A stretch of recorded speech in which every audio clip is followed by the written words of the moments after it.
السلام علیکم ناظرین، میں ہوں سمیر بیگ اور آپ دیکھ رہے ہیں ناز برداریاں اسپیشل۔ میرے ساتھ ہمیشہ کے ساتھ اسٹوڈیو میں موجود ہوتے ہیں ہمارے ملک کے ممتاز دانشور سینئر کالم نگار تجزیہ کار ادریس ناز صاحب، اور ہمارے ساتھ آج اسٹوڈیو میں موجود ہیں سینئر صحافی تجزیہ کار جناب محمد رفیق مغل صاحب۔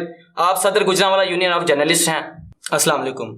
جی وعلیکم کیسے ہیں؟ السلام، اللہ کا شکر، آپ سنائیں ٹھیک ہیں؟ الحمدللہ۔ سر میرا پہلا سوال آپ سے ہے۔ جی سر، مسلم لیگ نون کے گڑھ گجرانوالہ میں کل مسلم لیگ نون کا پنڈال سجا رہی ہے، آپ اس جلسے کے حوالے سے کیا کہتے ہیں؟ مسلم لیگ نون نے اس کو جلسے کا نہیں بلکہ وہ کنونشن کا نام دیا، ورکرز کنونشن کا نام دیا ہے جلسے سے اوائڈ کرنے کے لیے۔ اصل میں مسلم لیگ نون نے 2-3 جلسے کر کے دیکھا ہے نواز شریف صاحب کے بعد۔ مسلم لیگ نون کا حشر جو ہے، جس نے انہوں نے مہنگائی کی ہے، وہ بھی آپ دیکھ لیں جی۔ اس کے بعد یہ جلسے کرنے کے قابل نہیں رہے۔ اب آج پھر بجلی کے نرخ بڑھا دیے، فی یونٹ 3 روپے 3.5 روپے پھر بڑھا دیے۔ تو مسلم لیگ نون اس پوزیشن میں نہیں ہے کہ وہ پورے ملک میں جلسے کر سکے، تو انہوں نے ورکرز کنونشن، ملتان کا آپ جلسہ دیکھیے، ملتان میں مطلب 3000 لوگ نہیں کر سکے، سارے صوفے خالی تھے، کرسیاں خالی تھی، تو اس لیے اس ورکرز کنونشن کے نام پہ کر رہے ہیں۔ یہ چھوٹی سی ایک پارک ہے، رفیق مغل صاحب نے چونکہ آج ادھر لائیو کوریج کی ہے اور وہاں سارے واقعات، ایک درخت کو کاٹا گیا ہے، وہ ساری چیزیں ہم ان سے ضرور آج پوچھیں گے سارے دن کی۔ تو مسلم لیگ نون نے ایک چھوٹے سے جی ٹی روڈ پر ایک چھوٹے سے پارک کا انتخاب کیا ہے، وہاں میکسیمم 2-3 ہزار کرسیاں لگ سکتی ہیں۔ اس کو جلسہ کا بنایا کنونشن سینٹر، اس میں مریم بی بی تشریف لا رہی ہیں، نواز شریف کی اب ظاہر نمائندہ وہی ہیں، تو وہ تشریف لا رہی ہیں، اب وہی آرگنائزر ہیں، وہی پریزیڈنٹ ہے، سب کچھ وہی ہیں جی۔ تو مریم بی بی کے آنے پہ رفیق مغل صاحب اب ہمیں ٹھیک سے بتائیں گے اس بارے میں۔ میں چاہوں گا کہ ہم پہلے رفیق مغل صاحب سے کہ مسلم لیگ نون کا جو گڑھ جسے آپ قرار دیتے ہیں سر گجرانوالہ، مغل صاحب گجرانوالہ مسلم لیگ نون کا گڑھ ہے، یہاں سے 6 MNAs ہیں اور غالباً 14 MPs ہیں۔ وہ سارا ہونے کے باوجود مسلم لیگ نون جو ہے وہ ایک چھوٹا سا کنونشن کرنے جا رہی ہے، ذرا اس کے بارے میں بالکل آپ نے غیر جانبدارانہ تجزیہ۔ جی بالکل، بہت شکریہ، آپ نے مجھے موقع دیا ہے۔ دیکھیں، کوئی بھی پارٹی ہوتی ہے، سیاسی پارٹی، اس کا ایک گڑھ ہوتا ہے، اس کا ایک قلعہ ہوتا ہے۔ جیسے پیپلز پارٹی کسی بھی دور میں لاڑکانہ سے کبھی نہیں ہار سکتی، لاڑکانہ پیپلز پارٹی کا ایک گڑھ ہے۔ بالکل پی ٹی آئی کی بات کی جائے تو پشاور پی ٹی آئی کا گڑھ ہے۔ اسی طرح گجرانوالہ مسلم لیگ نون کا ایک گڑھ ہے۔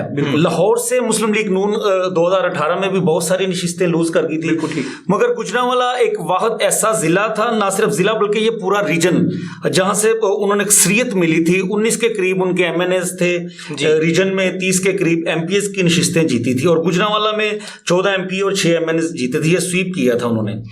تو اپنے قلعے میں انہیں اپنا دل بڑا کرنا چاہیے تھا مسلم لیگ نون کو۔ میرا خیال ہے وہ اعصابی طور پر پہلے ہی اپنی شکست تسلیم کر چکے ہیں۔ اب غلام حسین پارک جو ہے، وہاں پہ آپ نے درست فرمایا کہ 2 سے 3 ہزار چیئرز لگ سکتی ہیں وہاں پہ۔ اب وہ کھچا کھچ بھر بھی جائے، اگر جی ٹی روڈ پہ بھی لوگ ہوں گے، لیکن یہ مسلم لیگ نون کا ناکام ترین کنونشن گنا جائے گا، کیونکہ انہیں چھوٹی سی جگہ کا انتخاب کیا ہے۔ تو اس کا جب بھی آپ کریں گے، تجزیہ کریں گے کہ کتنے لوگ زیادہ سے زیادہ آ سکتے ہیں، 3000 4000 لوگ آ سکتے ہیں، تو یہ انہوں نے پہلے ہی اپنی شکست تسلیم کی۔ میں صرف ایک جملہ ایڈ کرنا چاہوں گا، عمران خان صاحب نے کوئی کمپین نہیں کی تھی، 2 پیشیاں ان کی، ایک لاہور ہائی کورٹ کی پیشی اور ایک اسلام آباد کی۔ میرے خیال میں کنونشن سے کہیں زیادہ لوگ بالکل کال کیا۔ اچھا، دوسری بات، یہ کنونشن نہیں ہے، میں آپ کو اور چیز بتا دوں۔ پورے ضلع میں آپ دیکھیں، پورے ریجن میں دیکھیں، بڑی بڑی پینا فلیکسز لگائی گئی ہیں، مریم بی بی کی تصاویر ویزاں کی گئی ہیں، نواز شریف صاحب کی گئی ہیں، دیگر قائدین کی گئی ہیں۔ اندرون شہر میں بہت سارے باغ، پانپورہ چوک میں آپ چلے جائیں، وہاں پر فلیکسز لگی ہوئی ہیں۔ تو کمپین کی گئی ہے، ان کے MPs نے باقاعدہ کارنر میٹنگز کی ہے، دعوت دی گئی ہے لوگوں کو۔ یہ صرف ورکر کنونشن نہیں ہے، یہ ایک پورا جلسہ ہے۔ اچھا، انہوں نے پھر ٹھیک کہا کہ مسلم لیگ جلسہ کرنا ہے۔ بالکل، یہ جلسہ ہونے جا رہا ہے، نام اسے ورکر کنونشن کا ہی دیا جا رہا ہے، لیکن یہ جلسہ کرنے جا رہے ہیں، اور یہ میرے خیال میں انہیں اسٹیڈیم کا انتخاب کرنا چاہیے تھا۔ بڑا اچھا موقع تھا ان کے پاس، جیسے راجن پور میں یہ پٹ گئے ہیں، آپ دیکھیں کس طرح عبرتناک شکست انہیں ہوئی ہے۔ یہ اسٹیڈیم کا انتخاب کرتے اور وہاں پر آج اپنی پاور شو کرتے، جیسے کہ ممکنہ الیکشن آنے والے ہیں، ابھی الیکشن پاکستان الیکشن کی طرف جا رہا ہے، اور اپنی اسٹرینتھ شو کرتے، پاور شو کرتے کہ مسلم لیگ نون جو ہے وہ ابھی بھی زندہ ہے، اور اگر یہاں پر وہ لوگ نہیں جمع کر سکتے، اسٹیڈیم نہیں بھر سکتے، تو پھر کس شہر میں بھریں گے وہ؟ میاں نواز شریف صاحب کا جو لاسٹ جلسہ تھا نا اس شہر میں، وہ ایک دفعہ اناؤنس کیا، بڑی پبلسٹی، 50-60 لاکھ روپیہ خرچ کیا۔ اس کے بعد میاں صاحب 25 دسمبر تھا غالباً، نہیں 31 دسمبر 2011، نہیں پہلے 25 تھا، پہلے 25 نومبر تھا، ہاں پھر اسے پوسٹ پون کر کے 31 دسمبر. اچھا پہلے انہیں بتایا گیا کہ لوگ نہیں ہو رہے بہت. اچھا وہ جلسہ اور اس کے بعد عمران خان صاحب کے جو جلسے ہیں, ذرا جناح اسٹیڈیم بتائیے گا. دیکھیں جناح اسٹیڈیم کی جو کیپیسٹی ہے نا, ہمارے تماشائی جہاں پر بیٹھتے ہیں, سیڑھیوں پر بیٹھتے ہیں, وہ 16,500 کی کیپیسٹی ہے. اچھا جی. گراؤنڈ میں تقریباً آپ کے 30,000 لوگ آ سکتے ہیں, 30 سے 35,000 لوگ, اگر کرسیاں نہ لگائی. کرسی کیونکہ جلسے میں تو کرسیوں پہ بیٹھتے نہیں, اگر آپ لگا بھی دیں چیئرز تو چیئرز پر لوگ نہیں بیٹھتے, زیادہ سے زیادہ 4-5 ہزار لگے, مطلب چیئرز تو اتنی لگی, زیادہ نہیں لگے گی. نواز شریف صاحب کا اچھا خاصا کامیاب پاور شو تھا 2011 میں. مسلم لیگ نون کی حکومت بھی تھی, صوبائی اس وقت وزیر اعلیٰ تھے شہباز شریف صاحب 2011 میں, تو اچھا خاصا جلسہ تھا. لیکن عمران خان صاحب اور ان کے جلسے میں فرق یہ ہے کہ عمران خان صاحب اپوزیشن میں تھے جب انہوں نے 18 مئی کو گجرانوالہ میں جلسہ کیا, 2022 کو جب رجیم چینج آپریشن کیا گیا, وہ اپوزیشن میں تھے, رکاوٹیں کھڑی کی گئی, سب کچھ کیا گیا, اور اس وقت کیمرے کی آنکھ نے دکھایا ہے نہ صرف جناح اسٹیڈیم بلکہ آپ دیکھیں جی ٹی روڈ اور سول لائن والا روڈ, اس کے علاوہ دوسرا سیالکوٹ روڈ, اس کے ارد گرد ملک کا جتنے بھی روڈز تھے جناح اسٹیڈیم کے سب بھرے ہوئے تھے. لوگ اسٹیڈیم کے باہر تھے جب عمران خان صاحب تقریر چھوڑ رہے تھے اپنی. اتنا بڑا وہ کامیاب جلسہ ہوا تھا ان کا. تو فرق یہ تھا کہ وہ حکومت میں جلسہ کر رہے تھے, صوبائی حکومت ان کے چھوٹے بھائی وزیر اعلیٰ تھے شہباز شریف صاحب جی. عمران خان صاحب اپوزیشن میں تھے, ان کی کوئی حکومت نہیں تھی. تو رجیم چینج آپریشن ابھی ہوا تھا, 1 ماہ ہوا تھا, 1 ماہ 10 دن, تو بڑا اچھا پاور شو تھا وہ عمران خان صاحب. اچھا آپ نے ایک نا بات کی ہے راجن پور کے ضمنی الیکشن کی, آپ نے کہا کہ وہاں مسلم لیگ نون بڑی بری طرح سے ہاری ہے. اچھا شکست تو واضح ہے. مغل اعظم اس میں ایسا تو نہیں ہے کہ ابھی تک راجن پور میں جو سیلاب کی تباہ کاریاں تھیں انہوں نے بحالی نہیں کی, مسلم لیگ ان کے پاس فنڈز تھے, باہر سے بھی آئے, بہت کچھ ہوا. راجن پور کے لوگ آج بھی سڑکوں پہ ہیں, فٹ پاتھوں پہ ہیں, اور وہ بیچارے گھروں سے باہر ہیں. کیا مطلب یہ بھی ریزن ہو سکتی ہے؟ بہت سارے, یہ بالکل اہم پوائنٹ آپ نے ریز کیا ہے. دیکھیں ابھی راجن پور کے لوگ پانی میں ڈوبے ہوئے تھے, تو کوئٹہ میں دیکھیں مولانا فضل الرحمان صاحب نے وہاں پہ جلسہ کیا تو وہاں پہ خیمے نیچے بچھا دیے گئے تھے. جو جلسہ گاہ تھی پورے میڈیا نے دکھایا کہ وہ خیمے ان لوگوں کو دینے کے لیے, متاثرین کو دینے کے لیے انہوں نے اپنے سیاسی مقاصد کے لیے حاصل کیے, سیاسی مقاصد حاصل کیے اپنے. پھر اس کے علاوہ ابھی ترکی میں ریسنٹلی جو زلزلہ آیا ہے وہاں پہ ہم نے امداد بھیجی, وہاں پہ وہ ترکی کا بھیجا ہوا سامان وہاں پہ نکل آیا. آپ ذرا سوچیں کہ وہ سامان ڈیلیور کرنے کی بجائے اپنے گودام بھرے تھے, یہ بالکل افیکٹ تھا. لیکن عمران خان صاحب کی مقبولیت کو آپ نظر انداز نہیں کر سکتے. دیکھیں وہاں پر 10-11 کینڈیڈیٹ تھے, پوری ٹیم تھی, 11 سائڈ تھی وہاں پہ. عمران خان کے جو تھے کینڈیڈیٹ انہوں نے 90,392 ووٹ حاصل کیے ہیں. دوسری طرف 10 کینڈیڈیٹ تھے, ایک نون لیگ کا تھا, پیپلز پارٹی TLP, اور 7 آزاد امیدوار تھے. انہوں نے سب نے مل کر پلس آپ PDM کی جتنی بھی جماعتیں تھی, جماعت اسلامی, مولانا فضل الرحمان, ان سب نے مل کر 83,574 ووٹ حاصل کیے ہیں. تو آپ اندازہ لگائیں کہ وہ 10 لوگ مل کے وہ ایک کھلاڑی کو نہیں ہرا سکے, اسی لیے یہ الیکشن سے بھی بھاگ رہے ہیں, یہ نتائج ان کو نظر آ رہے ہیں. اچھا مغل اعظم ایک بڑی انٹرسٹنگ بات ہے کہ مسلم لیگ نون, ایک تو کل سپریم کورٹ کا فیصلہ بھی آ گیا کہ آپ 90 دن کے اندر اندر انتخابات کروائیں. اچھا حکومت تو ہر صورت بھاگنا چاہ رہی ہے. اب آج ڈالر جو تھا اوپن مارکیٹ میں 290 پہ چلا گیا. اچھا ایک تو یہ ہوا, بجلی کے نرخ آج بڑھا دیے, وہ بھی بڑھا دیے. مسلم لیگ نون کو یہ نظر نہیں آ رہا کہ 2023 جو ہے الیکشنز کا سال ہے, اور یہ جلسے بھی انہوں نے شروع کر دی ہیں. تو عمران خان ایک مقبول ترین لیڈر بن کے سامنے آئے, مطلب 2018 کے بعد ان کی پاپولیرٹی میں دن بدن اضافہ ہوا ہے. تو مسلم لیگ نون اپنے پیروں پہ کلہاڑی نہیں ماری ہے؟ اصل میں مسلم لیگ نون نے اپنے پیروں پہ کلہاڑی نہیں ماری, یہ زرداری صاحب نے ان کے سر میں کلہاڑا مار دیا ہے. اصل بات ہے, زرداری صاحب نے جو کارڈ کھیلا ہے وہ بالکل صحیح کھیلا ہے, ان کا تیر نشانے پہ لگا ہے. دیکھیں روایتی سیاسی انتقام لیا, انہوں نے سیاسی انتقام لیا اور سیاسی جنازہ نکال دیا مسلم لیگ نون کا انہوں نے پنجاب میں. اور آپ خود وہ سیب بیٹھے ہوئے ہیں سندھ میں, آپ دیکھ لیں زرداری صاحب کا پلان یہ تھا, انہیں نظر آ رہا تھا کہ مہنگائی کا طوفان آنے والا ہے, ہمارا ملک اچھا بھلا چل رہا تھا, لیکن جب رجیم چینج آپریشن کیا گیا ہے اس کے بعد ان سے کنٹرول نہیں ہوا, مہنگائی کا طوفان تھا. شہباز شریف صاحب 2-3 بار بھاگ چکے ہیں, نواز شریف صاحب نے یہ کہہ دیا تھا الیکشن کی طرف جائیں, مگر زرداری صاحب نے کہا نہیں بھائی, میں نے بڑی محنت سے آپ کو پرائم منسٹر بنایا, ہم نے پورا ٹینور کرنا ہے. اصل میں ان کا اپنا ذاتی مفاد تھا. اب زرداری صاحب کیا کر رہے ہیں, اب نئی گیم سن لیں. اب زرداری صاحب یہ کہہ رہے ہیں کہ جو سپریم کورٹ کا فیصلہ ہے دو صوبوں میں ہم نے الیکشن نہیں کروانے. الیکشن کروانے ہیں تو عام انتخابات کی طرف جانا ہے, پورے ملک میں ہوں گے. ایسا نہیں ہوگا کہ پنجاب اور کے پی میں الیکشن ہو, عمران خان یہاں پہ الیکشن لڑے اور بعد میں فارغ ہو کے وہ سندھ میں ان کے گلے پڑ جائے. اب زرداری صاحب یہاں پہ اٹکے ہوئے ہیں, لیکن نون لیگ کہہ رہی ہے ابھی الیکشن نہیں کروانے. زرداری صاحب کہہ رہے ہیں جب بھی کروانے اکٹھے کروانے ہیں, ورنہ ہم آپ کو چھوڑ رہے ہیں. اگر دو صوبوں میں الیکشن کرائے تو پیپلز پارٹی آپ کو چھوڑ جائے گی. یہ میں آپ کو بریکنگ نیوز دے رہا ہوں. اچھا مغل اعظم, ایک حیران کن بات ہے کہ زرداری صاحب بہت قائم آدمی, بہت بڑے پالیٹیشین ہیں, لیکن یہاں سارے بدھو لوگ بیٹھے تھے. نواز شریف صاحب نے پوری زندگی سیاست کی, شہباز شریف صاحب اور ان کے جو اتحادی ہیں وہ بہت سمجھدار لوگ. کیا وہ ٹریپ میں آ گئے؟ نہیں, ٹریپ میں نہیں آئے. وہ 11,000 ارب روپے کے کیسز بھی تو آپ دیکھیں نا. اصل میں وہ اپنا سیاسی مفاد حاصل کر رہے تھے, یہ اپنا ذاتی مفاد حاصل کر رہے تھے. سیاسی اور ذاتی مفاد دونوں کی جنگ تھی. وہ اپنے مقصد میں کامیاب ہوئے. ان کے لیے ملک بھاڑ میں جائے, اپنے کیسز ختم کروائے. نیب ترامیم اپنی جیب بھر کے کی ہے, جو ان کا مفاد تھا وہ کیا ہے. مجھے یہ بتائیں مہنگائی کے لیے کون سی پالیسی دی ہے نون لیگ نے؟ کیا ڈالر نیچے آیا ہے؟ 178 پہ تھا جس دن انہوں نے تحریک عدم اعتماد جمع کروائی مہنگائی کی وجہ, مہنگائی کی, آج وہ 290 پہ چلا گیا.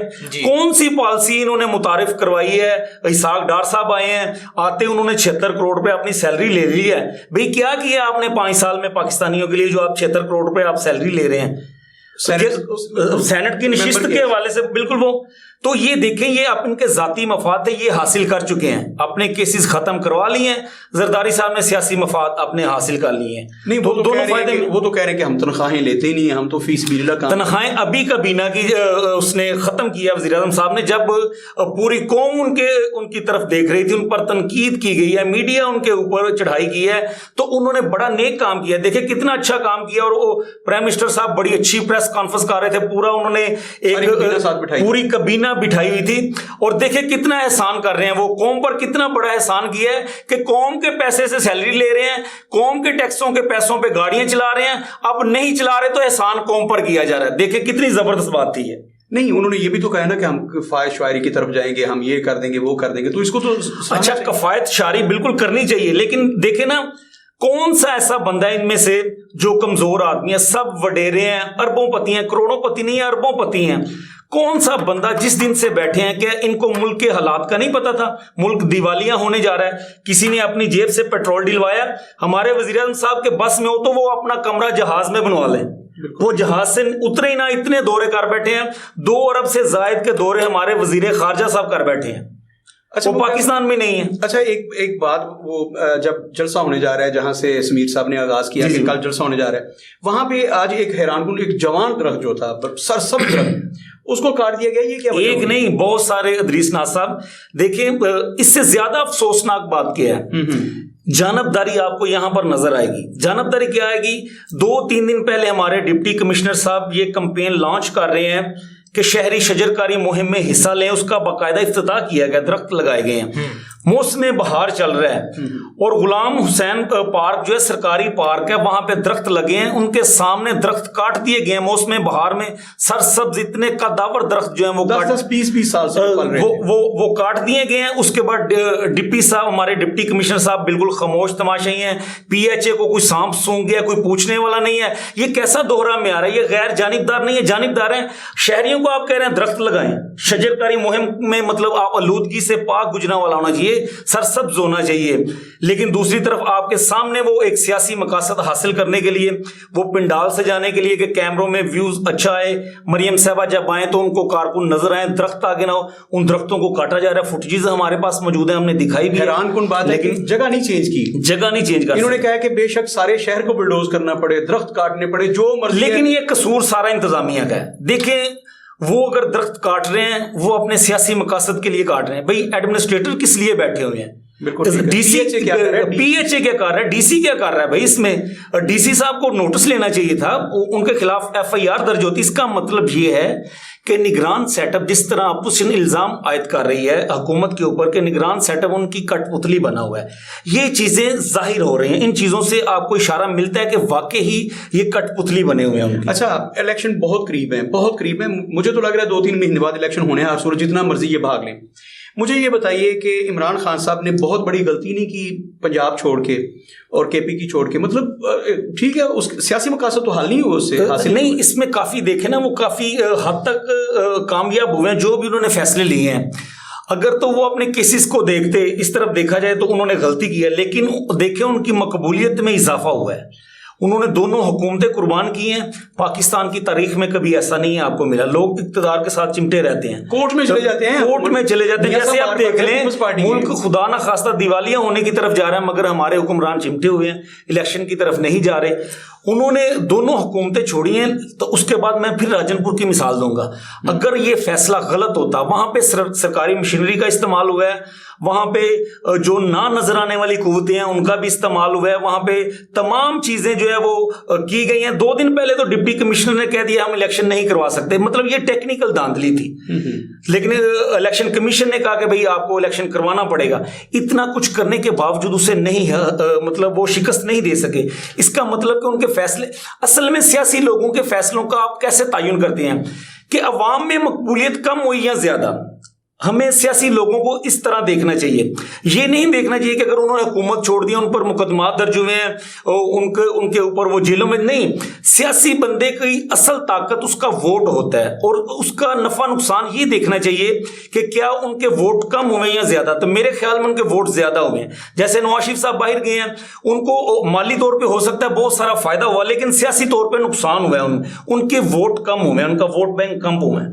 تو عمران خان صاحب کا ووٹ بینک کم نہیں ہوا, اس لیے آپ یہ نہیں کہہ سکتے کہ ان کو نقصان ہوا ہے سیاسی میدان میں. اچھا, آخری سوال ہے. کل کا جلسہ ہے گجرانوالہ میں, جلسہ یا کنونشن جو بھی آپ اسے کہیے, گجرانوالہ مسلم نون کا گڑھ, جیسے سمیر صاحب نے فرمایا کہ یہ مسلم نون کا قلعہ ہے, یہ اس کا گڑھ ہے, یہاں سے انہوں نے کلین سویپ کیا ہے. یہاں سے کیا مسلم لیگ نون کا قلعہ مریم برقرار رکھ پائیں گی کل سے چھوٹے سے کنونشن سے 2-4-5 ہزار لوگوں؟ کیا مریم بی بی نواز شریف کے وہ ووٹ بینک کو بچا پائیں گی اور مسلم لیگ قلعے کو بچا پائیں گی؟ ذرا غیر جاندار. جی بالکل, میں وہی بتانے لگا ہوں. حقائق پر مبنی ہم بات کرتے ہیں. دیکھیں انہوں نے مریم صاحبہ کو یہ موقع ہی نہیں دیا کہ وہ اس قلعے کو بچا سکتے. اچھا, جو پارک کا تعین کیا گیا ہے, میں پھر وہی بات کر رہا ہوں, انہیں موقع ہی نہیں دیا گیا کہ اتنا بڑا کراؤڈ وہ دکھا سکتی, اتنا بڑا کراؤڈ جمع ہوتا اور ایک میسیج جاتا پورے ملک میں کہ نون لیگ آج بھی پاپولر ہے. لیکن انہوں نے خود ان کی یہاں کی جو انتظامیہ ہے لوکل مسلم لیگ نون کی, یہ انہوں نے موقع ہی فراہم نہیں کیا اتنی چھوٹی جگہ کا تعین کر کے. اس کے بعد کیا امپریشن دیں گے, کیا میسیج دیں گے آپ؟ کتنا کراؤڈ, سڑک پہ جتنا مرضی کراؤڈ ہوگا سب یہی کہیں گے کہ یار اس پارک میں 3 سے 4 ہزار بندے زیادہ جمع ہی نہیں ہو سکتے.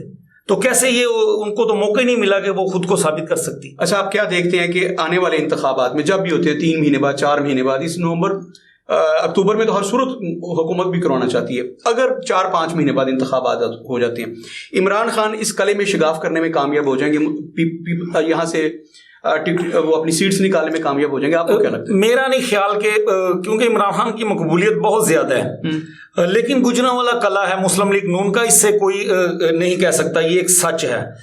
تو میرا نہیں خیال پی ٹی آئی کوئی, اگر یہ معجزہ ہی ہوگا 1-2 سیٹ اگر گجرانوالہ میں جیت جائے, اس کی وجہ یہ ہے کہ یہاں پر پی ٹی آئی کی قیادت جو ہے وہ اس قابل ہی نہیں ہے. 25 مئی کو ہم نے دیکھا ہے, ہم نے چناب کے پل پر ہم نے کیمرے لگائے, جی ٹی روڈ پہ لگائے, لائیو کوریج دی ہم نے. پورا دن ہم انتظار کرتے رہے کہ شاید کوئی پی ٹی آئی کی قیادت باہر نکلے, ان کے کارکن انتظار کرتے رہے, لیکن کوئی نہیں رہے. واٹس ایپ گروپوں پہ یہ متحرک رہے ہیں. جب بھی کبھی کوئی جلسہ بھی ہوا ہے, ریلیاں بھی, یہاں کی قیادت اتنی اسٹرانگ نہیں ہے کہ وہ مسلم لیگ نون کو ٹف ٹائم دے سکے. میرے خیال میں اگر 1-2 سیٹ بھی جیت جائیں تو کسی معجزے سے کم نہیں تجزیہ, اور میں سمجھتا ہوں کہ اس سے غیر جانبدار تجزیہ نہیں ہو سکتا. جی, بہت ریئلٹی بیسڈ انہوں نے بات کی کہ مسلم لیگ نون کا گڑھ ہے یہ, اور یہ پی ٹی آئی والوں کے لیے ایک بہت بڑا میسیج ہے کہ آپ نے گجرانوالہ میں کام نہیں کیا. یہاں پہ عمران خان کا ووٹ بینک ہے اور بہت زیادہ ووٹ بینک ہے, لیکن انہیں مطلب متحرک کرنا, انہیں میدان میں لانا, لیڈرشپ کوالٹی نہیں ہے یہاں کوئی ایسا. اچھا, ایک اور میں نے ویسے آخری سوال کہہ دیا تھا کہ بتانے میں آیا کہ مسلم لیگ نون کے ٹکٹ سے جیتنے والے جو بار بار ادھر ادھر گئے, جناب اشرف علی انصاری صاحب, انہوں نے اپنی قیادت کو آگاہ کر دیا اپنے فیصلے سے کہ ہم کل کے جلسے کا بائیکاٹ کر رہے ہیں. دیکھیے بڑی دلچسپ بات ہے, میں آپ کو بتا دوں, ان کا کشکول جو ہے وہ خالی رہے گا. یہ اشرف انصاری صاحب کو بھی پتہ ہے, ان کو نون لیگ کے پلیٹ فارم سے ٹکٹ نہیں مل رہی. یہ پکی بات کر, یہ پکی 100% میں آپ کو بتا رہا ہوں, یہ فیصلہ ہو چکا ہے مسلم لیگ نون میں کہ اشرف علی انصاری صاحب کو ٹکٹ نہیں ملے گا، اور وہ اس کنونشن میں شرکت بھی اس لیے نہیں کر رہے کیونکہ جو مسلم لیگ نون کا ورکر ہے، ووٹر ہے، سپورٹر ہے، وہ ان کو ایکسیپٹ نہیں کر رہا. جب جیسے ٹی وی پہ بیٹھ کے جس طرح کہ انہوں نے اپنی قیادت کے خلاف بیانات دیے ہیں، تو یہاں کے لوگ تو لو کرتے ہیں نواز شریف سے، نون لیگ سے، تو وہ انہیں کبھی بھی ایکسیپٹ نہیں کرتے. اگر وہ آتے تو آپ یہاں پر دیکھتے کہ یہ خبریں ضرور چلتی کہ جناب نون لیگ کے جو رہنما تھے، جو ایم پی تھے، انہی کے خلاف ان کے پنڈال میں نعرے لگ گئے ہیں. تو وہ انہوں نے اچھا فیصلہ کیا نہ آنے کا. میرے خیال میں انہیں آنا بھی نہیں چاہیے تھا. مسلم لیگ نون کی قیادت کو اس بات کا علم نہیں ہے کہ یونس انصاری صاحب نے عثمان ابراہیم صاحب کے مقابلے میں اپنے بھائی کی مسلم لیگ نون کی ٹکٹس والا جو تھا اس کی تصویریں لگا کے ان کے حلقے میں آزاد امیدوار کی حیثیت، بے شک 1000 ووٹ ملا، 2000 ملے، لیکن انہوں نے مسلم لیگ نون کے خلاف بغاوت کر کے الیکشن لڑا تھا. یہ بات مسلم لیگ نون کو سیاست بہت ظالم چیز ہے، اس میں بالکل بھی رحم نہیں ہے. جہاں پر اپنا مفاد ہوگا وہ کسی دوسرے کو بھی، اپنے دشمن کو بھی گلے لگا لیں گے. زرداری صاحب اور نون لیگ کا آپ دیکھ لیں، ماضی میں دیکھ لیں جس طرح کی سیاست نون لیگ نے پیپلز پارٹی کے ساتھ کی ہے. محترمہ بینظیر بھٹو صاحبہ کی جس طرح تصاویر انہوں نے برہنہ تصویریں بنوا کے ہیلی کاپٹر سے گرائی گئی ہیں، ان کے اشتہار مسلسل اخبارات میں چلتے رہے ہیں. جس طرح اسمبلی میں کھڑے ہو کے ان کو جو نازیبا الفاظ سے نوازا گیا، جو رانا ثناء اللہ جو کہتے رہے ہیں، تو اس کے بعد پھر آپ دیکھیں کہ اب وہ ہم پہ اللہ ہم نوالیں، تو پھر اس کے آگے تو میرا خیال اشرف انصاری صاحب نے تو اس سے زیادہ نہیں کیا تھا، وہ کم ہی رہے ہیں. بالکل ٹھیک. اچھا سمیر، آج کا یہ پروگرام آپ کا رفیق مغل صاحب کی وجہ سے کافی مطلب پرمغز ہو گیا، پرمانی ہو گیا، اور ہم نے سیر حاصل کیا. شکریہ. کل کے پروگرام کے حوالے سے آپ کے ذہن میں کوئی کویسچن ہے یا نہیں؟ آپ کا جی سر، بہت شکریہ. اپنے میزبان سمیر بھائی کو اجازت دیجیے. اللہ حافظ.